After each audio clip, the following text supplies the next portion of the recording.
Alors, connaissez-vous ce que je détiens en main? Ce n'est ni une carte de crédit, c'est justement une clé USB sécurisée pour artistes.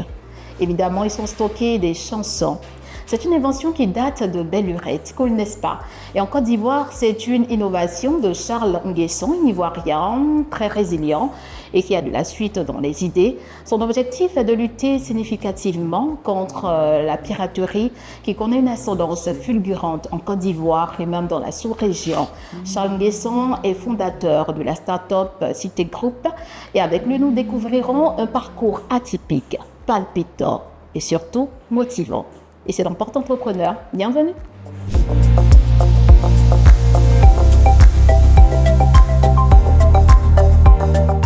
Monsieur le directeur général, comment vous allez? Très bien, vous. Ça va bien, un plaisir.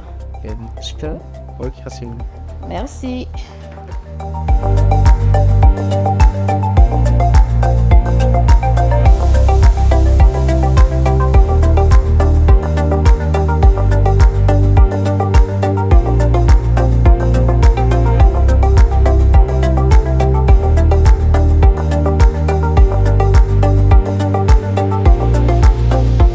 Alors, comme vous le savez très bien, Porte Entrepreneur, c'est justement le portrait de l'entrepreneur qui retrace des parcours atypiques, palpitants et surtout motivants. Et aujourd'hui, nous recevons le directeur général, on va dire le fondateur de la start-up Cité Group, donc entendu par là, système d'innovation technologique. Merci de nous recevoir dans votre humble bureau. Comment vous allez encore? Oui, ça va très bien. Alors, c'est un plaisir. Avec le directeur général Charles Nguesson, l'entrepreneuriat date de belle lurette. Hein. Ouais. Depuis le bas âge avec maman, lorsqu'on se voit en train de commercialiser les produits de maman. On peut revenir sur la genèse? Ouais. On en a besoin et on en aura besoin. D'accord. Déjà, merci déjà pour l'émission. Merci déjà d'être venu. D'accord. On vous en criant. Pour dire que le début, c'est, disons, depuis le bas âge, comme on l'avait dit, et le déclic, ça a été là où j'ai commencé même à exercer un peu comme ça, c'est dans les années 2010. 2010, où après la crise, mes parents sont plus ensemble et je serais pratiquement seul, donc je vais demander un peu d'aide à la vieille et de pouvoir m'essayer. Et m'essayer parce que, comme je le disais ici, quand la vieille me laissait souvent avec sa marchandise, elle ne cessait de lui dire quand je te laisse avec la marchandise, tu fais de bons chiffres. Voilà. Ouais. Donc, c'est quelque chose qui va donner de la confiance et dire ok, peut-être si je me sers, ça peut aussi marcher avec moi-même. Et j'ai essayé. Et c'était quand même très bien. Et 2010, je devais repartir à l'école, j'ai tout laissé tomber. Mais je partais. Mais dans le temps, il n'y avait pas la passion, il n'y avait pas l'amour de ce que vous faisiez. Donc, je faisais ça justement pour aider la vieille ces jours, ça. Et c'est quand, en fait, elle n'était plus là. Okay. Et la situation a commencé à se resserrer sur moi. D'accord. Et il fallait quand même faire quelque chose. Donc, mais là, ça a suscité autre chose.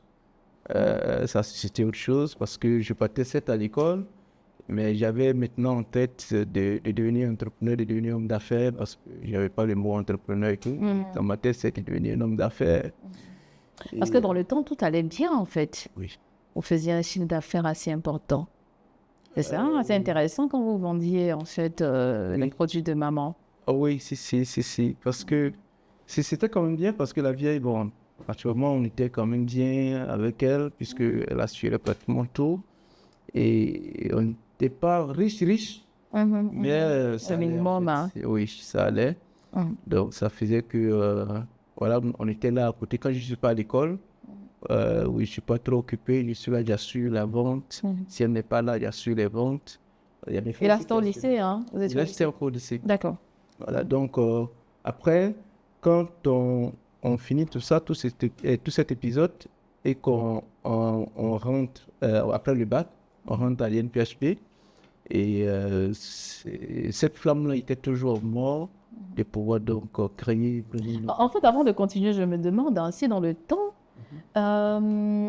le directeur général d'aujourd'hui faisait faillite dans le temps, est-ce qu'il allait encore avoir en fait cette flamme-là qui allait bouillonner, oui, je veux devenir homme d'affaires. Je me demande en fait si ça n'allait pas dans le temps comme vous l'expliquez. Bien sûr, parce que l'autre chose, c'est que en tant qu'Ivoirien en général, on n'a pas grandi dans un environnement d'affaires. C'est ça.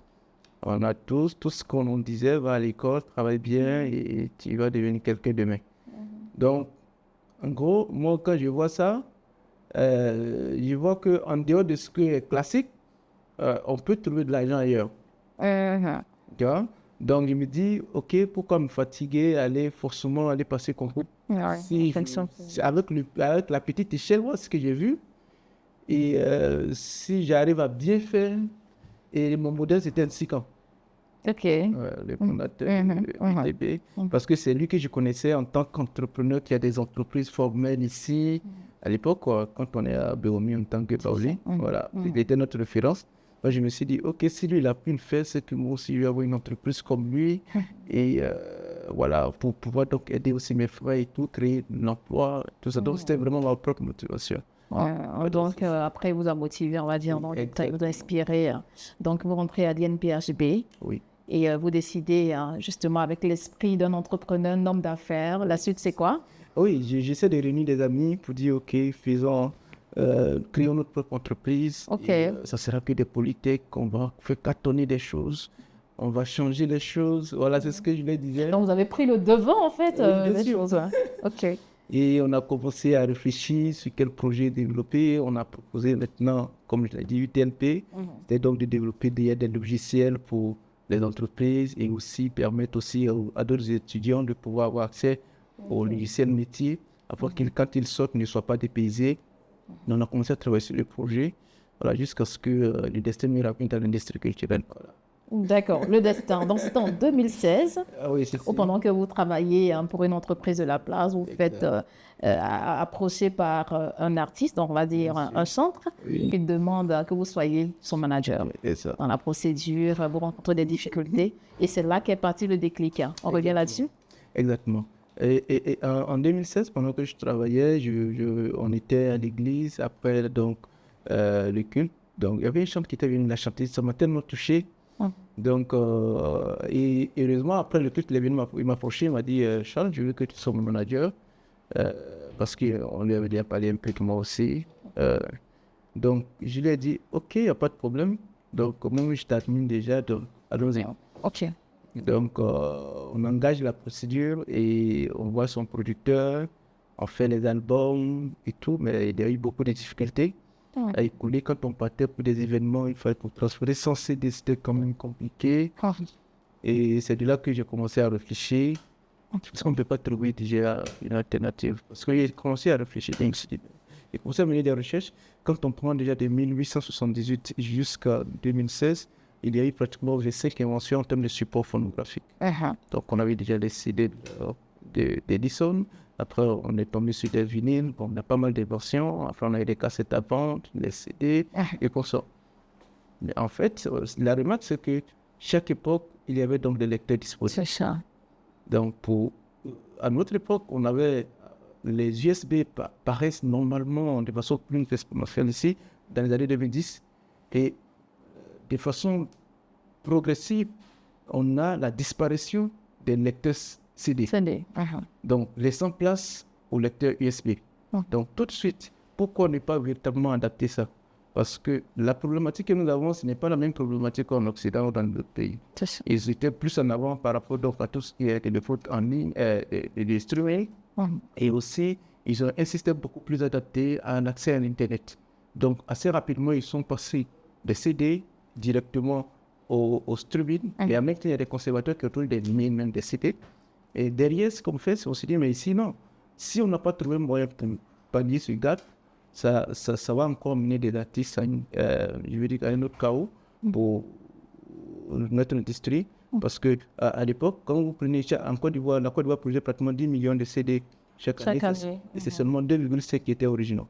Donc, on avait toute une bande qui était déjà piratée. Donc, il fallait vraiment trouver déjà un palliatif à ça. Donc, commence déjà à réfléchir, à dessiner des modèles. Pourquoi on va choisir ce modèle? Justement pour pouvoir permettre aux utilisateurs de pouvoir donc adapter parce qu'on évolue avec l'utilisation des cartes prépayées, cartes. Donc, quand ils ont un c'est modèle, partant de là. Hein. exactement. D'accord. Quand ils ont un support phonographique qu'ils vont utiliser, qui a le même design que la carte, donc ils peuvent mettre dans leur portefeuille, ils peuvent mettre partout. Oui, Donc, c'est facilement c'est pratique. Hein. donc, on essaie de faire ça. On fait donc les premières propositions et voilà. Ça, c'est en 2016. Hein. C'est en 2016. Officiellement. Officiellement, vous lancez On laisse officiellement la société créée 2018. 2018. Hein. Et même- D'accord. Lorsque vous étiez à GNPHB, il y avait des camarades avec qui vous avez souhaité vous associer. Est-ce que pour ce projet, ils étaient là? Non? Vous étiez seul? Oui, j'étais seul sur ce projet. Parce D'accord. que, eux, après, on n'a pas la même flamme. Donc, après, Oui, quand ils sortent, ils sont. Ils ont voulu rentrer à la fonction publique ou bien? Ils sont des entreprises. D'accord. Voilà, ils sont bien quand même payés. Bon, c'est pas tout le On monde va qui aime le penser risque. à travailler pour soi. C'est pas tout le monde qui aime le risque. Ouais. Et moi, quand je sors, par exemple, tu es salarié, tu sors pratiquement 1 an, tu es sans salaire et c'est pas aussi simple. Parce Ouais. que, c'est pas tout le monde qui aime. J'allais demander, là, vous lancez la société avec combien? Avec combien? Parce qu'on sait que vous êtes passé d'entreprise en entreprise. On se dit que vous avez quand même engrangé un bon J'ai fonds. pas avant. engrangé un grand fonds parce que. Mais en D'accord. gros, mais je n'ai pas démarré aussi avec zéro. Voilà. D'accord. Avec quelque chose quand même. Ouais, si. En D'accord. gros, c'est que ça exigeait un peu de sous. Donc, ce que je fais, c'est que moi, je venais donc de démissionner. En même temps, je développe un logiciel que je vends à un pétrolier Mhm. qui me donne un peu, qui me permet d'avoir également un peu de sous. Ouais. Et en gros, c'était autour de 5 millions qu'on a mobilisé pour démarrer. D'accord. Ouais. D'accord. Et après, on a eu plusieurs prix, des prix au lauréat, des prix qui nous donnent un peu de subventions. Voilà, c'est comme je dis. D'accord. Tout à l'heure, nous avons parlé des prix, mais on va parler des clés USB. Donc, 2018 officiellement, avec l'accord du Burida, vous lancez ces clés. Est-ce qu'au départ, les artistes n'étaient pas un peu sceptiques? Hein? Hey, C'est quoi ce modèle? Est-ce que ça va nous rapporter? il y a des artistes qui m'ont dit que nous, en plus, pour me prouver que ton produit est fiable, toi-même produit, tu viens me donner, tu viens les vendre, si les gens prennent, ils viennent te donner ton argent. D'accord. Et c'était risqué, mais c'était déjà aussi, je me suis dit, mais si je le fais, si je crois forcément à mon produit, je peux le faire. Malheureusement, il y a des artistes qui sont partis, qui ne sont pas du tout revenus à l'argent.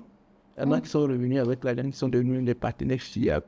Jusqu'aujourd'hui, on y suit toujours avec c'était. Oui. Et en fait, derrière, c'était vraiment le risque.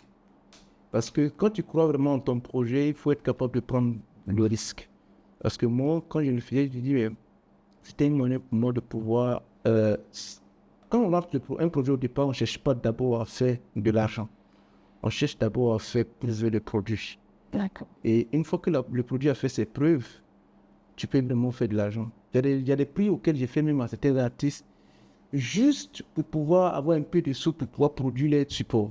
Mhm. Sinon, pas que je cherchais le bénéfice. Parce que dans mon attendement, je me dis, forcément, ça va prendre. Ok. Et quand je le fais, à ce prix-là, quand un artiste vient, ok, je fais mon 1000, donc il faut que je permets à 1000 personnes de voir. Parce que tu n'as pas trop de sous pour faire la com et tout. Ouais. Je permets à 1000 personnes de voir. Quand il va venir faire, il fait à ce prix. Et à un moment donné, ce qui s'est passé, c'est que quand les artistes vont dans des prestations, les mélomanes le disent, nous, on veut des clés, en fait. Ah, et Donc, ils ça réclament peut- déjà. Ils réclament en fait D'accord. le support au lieu de CD. Non, on peut pas, c'est pas où lire. Est-ce que vous n'avez pas des clics? Donc ça commence à mettre la pression maintenant sur l'artiste, les artistes, et ils viennent. Mais il fallait qu'on accepte de faire d'abord les premiers sacrifices. Et maintenant, bon, je veux dire, s'il y a des prix que je ne peux pas faire maintenant, Ouais. voilà. Parce que Ah, le prix a fait ses preuves. Effectivement, ouais. On imagine. Voilà, donc ça, c'est justement un peu comme ça. Selon au départ, il y avait beaucoup de sceptiques. Il y a des artistes qui cherchaient à croiser et tout. C'était fermé. Hein. C'était fermé parce que tu as son contact, tu l'appelles, il ne va jamais chercher à te croiser et tout. Mais bon, maintenant, D'accord. Donc, au titre des artistes, hein, on les cite pêle-mêle, Abounida, il y a également qui Chris Israël, Espoir 2000, plein d'artistes comme cela qui ont aujourd'hui adhéré. ouais. L'intention, c'était de lutter contre la piraterie qui gagne du terrain en Côte d'Ivoire, même dans la sous-région. Est-ce qu'aujourd'hui, il y a eu une nette avancée, contrairement autant reculer. Oui, je pourrais dire oui. Je pourrais dire oui. Parce que, en fait, par rapport, quand un artiste sort et qu'il vient, parce que ce qu'il faut considérer comme le piratage ou bien la piraterie, si on peut le dire, c'est lorsque un utilisateur lambda prend, peut-être peut acheter lui le support d'un artiste et savoir le dupliquer C'est ça. pour vendre. Oui. Dès l'instant où on duplique pour ne pas vendre, ou bien on fait ça pour l'utilisation personnelle, ou bien pour l'utilisation familiale, ce n'est pas du piratage. C'est dès l'instant où ça rentre dans la scène de commercialisation d'une œuvre, à partir du moment où il y a acheté ou bien il est pris quelque part pour le commercialiser en dehors, loin des artistes, loin du système normal, ça devient vraiment du piratage. Donc, en gros, ce qu'on fait aujourd'hui, on fait derrière l'éducation de l'artiste.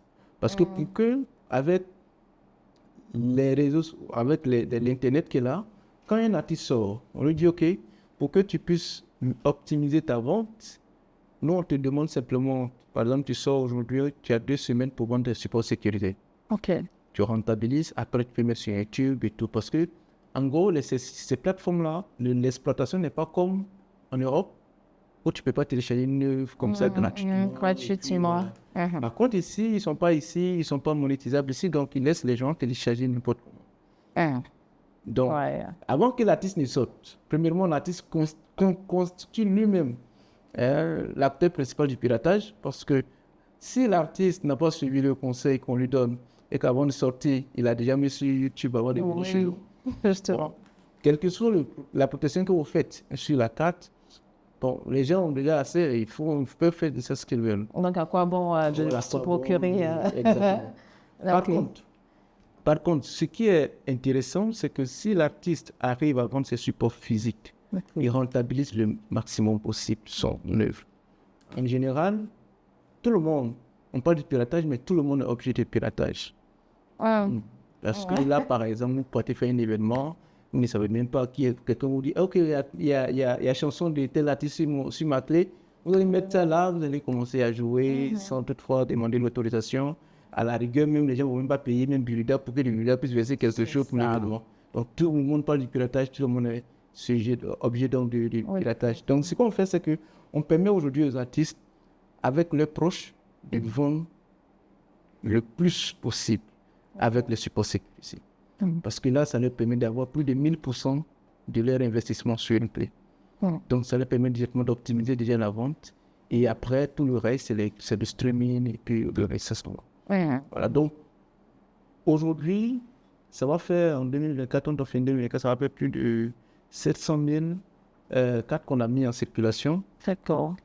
Comme vous voyez, en fait, ce que ça peut représenter, quand vous prenez même ne serait-ce que par un coût moyen de vente de 3 000 francs que les artistes font, ça fait plus de 3 milliards qu'on a créé dans l'industrie culturelle, dans l'industrie musicale. Donc, vous avez investi la sous-région, même au-delà même. Exactement. Pas que nous, on a investi. Je veux dire, c'est que les artistes ont vendu. L'argent que ça a pu créer dans l'industrie musicale au niveau donc, de la Côte d'Ivoire et de la sous-région. Parce que quand ils viennent ici, quand ils finissent de produire, ils sont vendre minimum 3 000, sinon entre 3 000 et 10 000. Vous voyez? Donc, sans cette solution, on n'aurait pas créé cette richesse-là pour les artistes. Donc, ça a amélioré beaucoup de vie.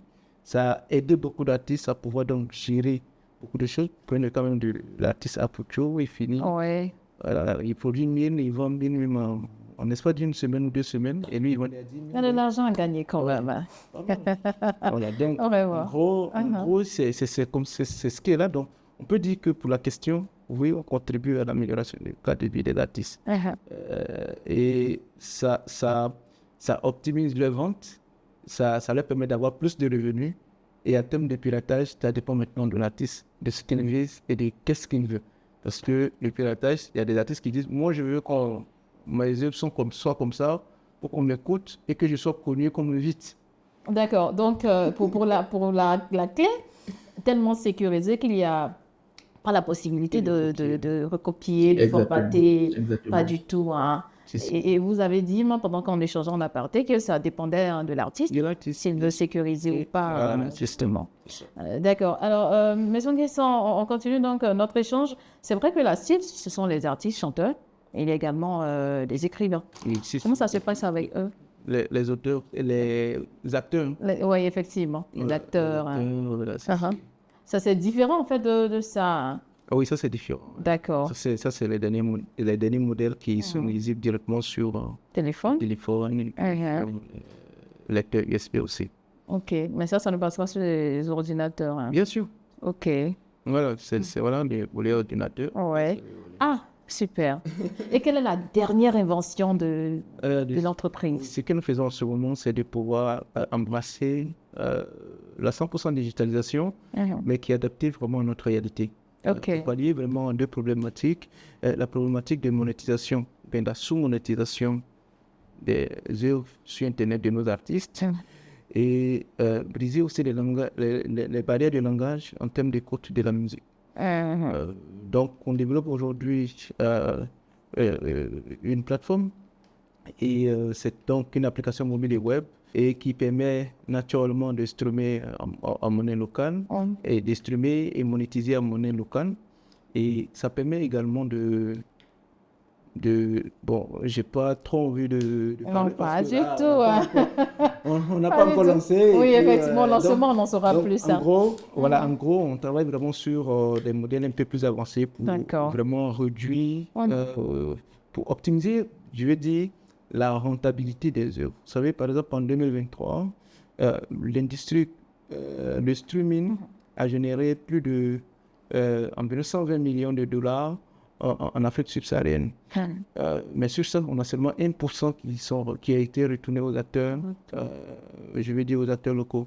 Donc on se dit, attention, il faudrait tout simplement qu'on arrive à travailler, à pouvoir changer donc les donnes pour que nos artistes, nos acteurs qui sont ici arrivent véritablement à vivre pleinement de leurs œuvres. Vous prenez par exemple un artiste qui a du succès en Côte d'Ivoire, son cas de vie avec un artiste qui a du succès peut-être au Nigeria, Différent. en France, c'est totalement différent. Et justement parce qu'on n'a pas de modèle adapté ici pour optimiser la monétisation de l'œuvre. Et donc derrière, notre bataille, c'est véritablement parvenir à pouvoir mettre des systèmes intégrés qui prennent en compte les systèmes fintech, qui prennent en compte la tech en termes de tout ce qui est donc de stream. Et tout ça intégré, ça permet directement donc d'avoir un modèle adapté à notre écosystème et apporter une solution posée par l'industrie musicale et culturelle en général. D'accord. En Côte d'Ivoire, vous êtes la seule structure, la seule start-up à faire tout ça. C'est nous qui faisons, c'est nous qui avons déjà le droit de propriété, le droit de référent. Voilà. Peut-être qu'il y a d'autres personnes qui peuvent prétendre le faire, mais bon, là, je ne pas déjà dans ça. Mais en gros, on travaille de sorte à pouvoir avoir une proposition de valeur unique sur l'ensemble de tous nos produits et de sorte que les artistes eux-mêmes puissent faire le choix et de venir directement dans leur maison de base à CITEC. D'accord. On espère qu'il y a encore d'artistes, même des comédiens, des acteurs, hein, comme vous le dites. Alors, en parallèle, vous êtes écrivain. Oui. Vous avez des œuvres, hein. On peut les passer en revue quand même. La première, c'est quoi le titre? Bon, la première œuvre, c'est l'écosystème entrepreneurial, je pense. D'accord. Il y a longtemps, on dirait, vous avez oublié le titre. Oui, c'est ça. D'accord. Bon, là, c'est fin 2019 que j'ai fait.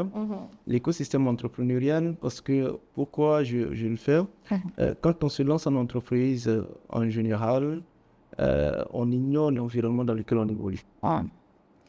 Et moi, en ignorant cet environnement, tu peux aller lire des livres, des grands auteurs je ne sais pas où, sur l'entrepreneuriat, mais ça ne définit pas la réalité de ton écosystème.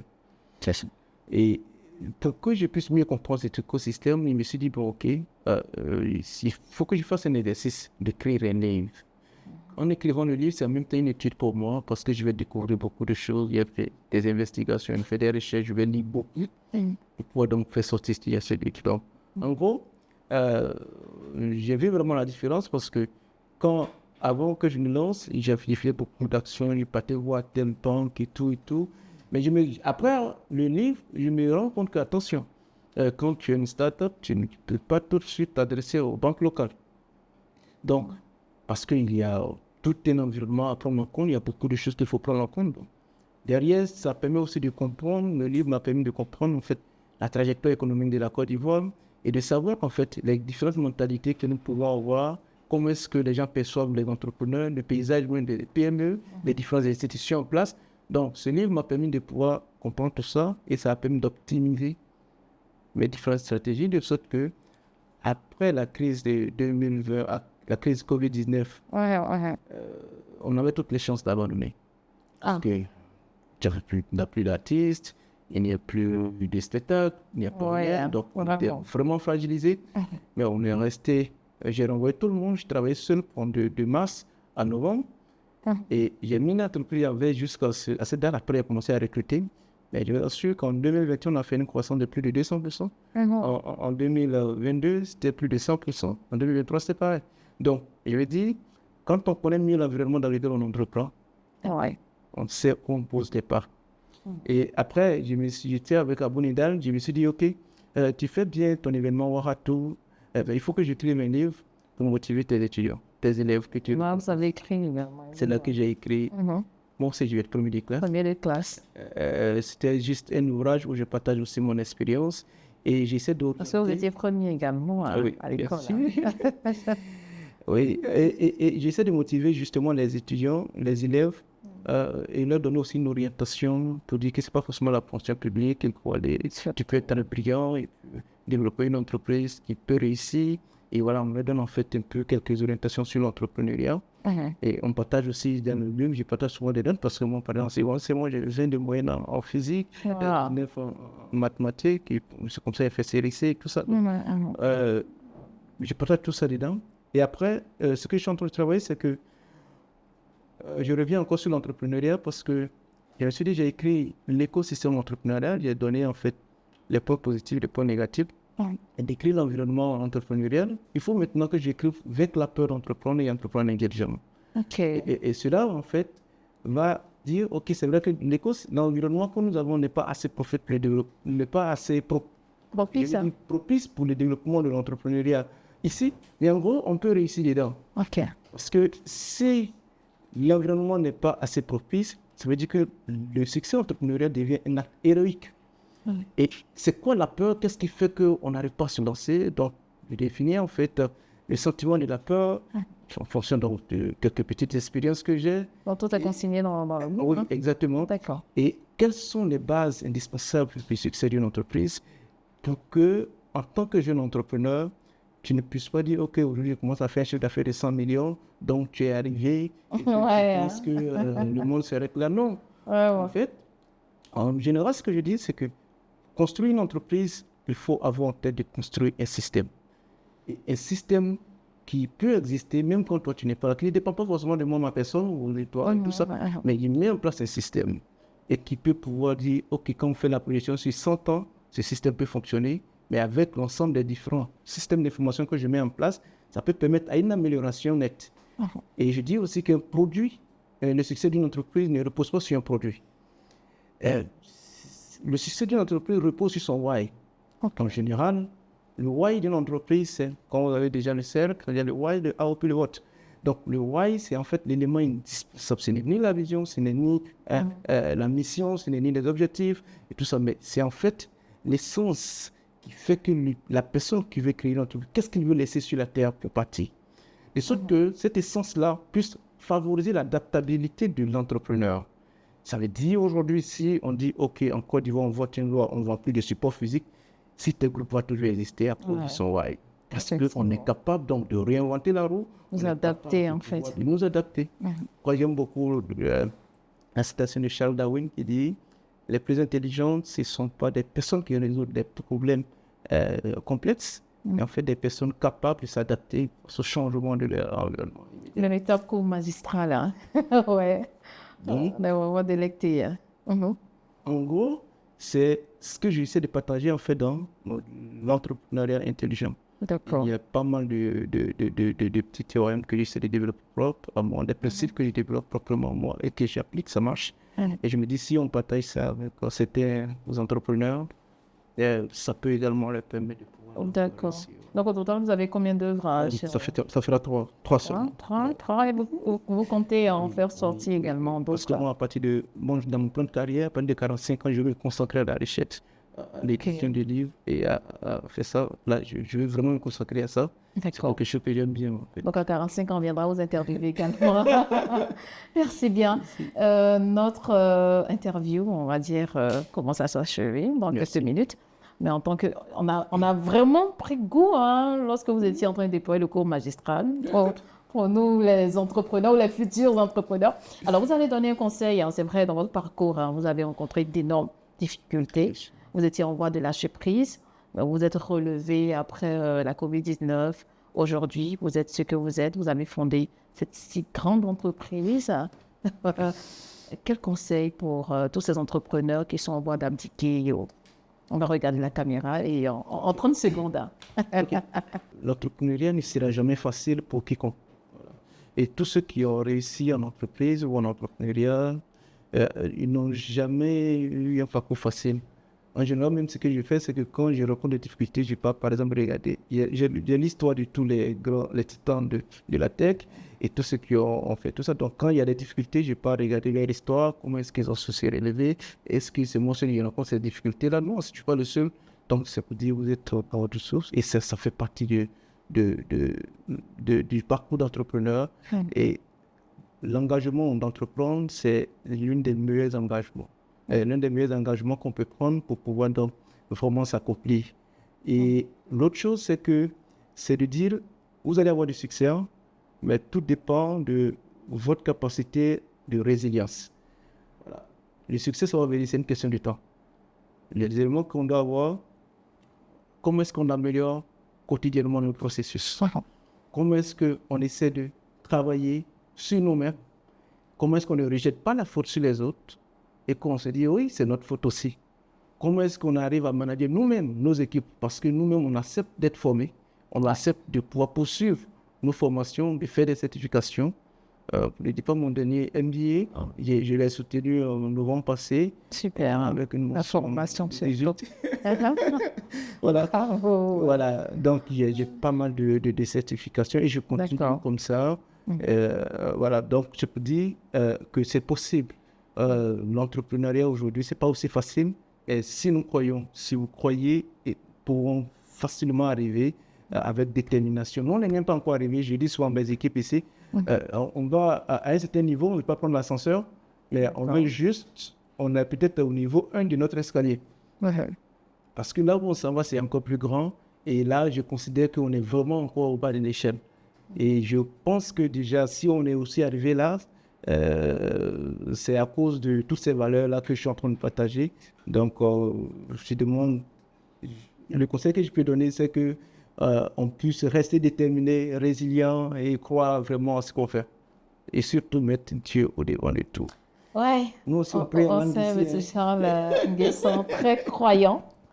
Et comme vous avez dit, vous êtes le prototype de la résilience. Il n'y a rien à faire. Et puis, nous vous souhaitons très bon vent pour la suite de votre, on va dire, carrière. Voilà. On attend les 45 ans pour venir refaire l'interview. C'est un plaisir d'avoir échangé avec vous. Merci de nous avoir réussi en même temps.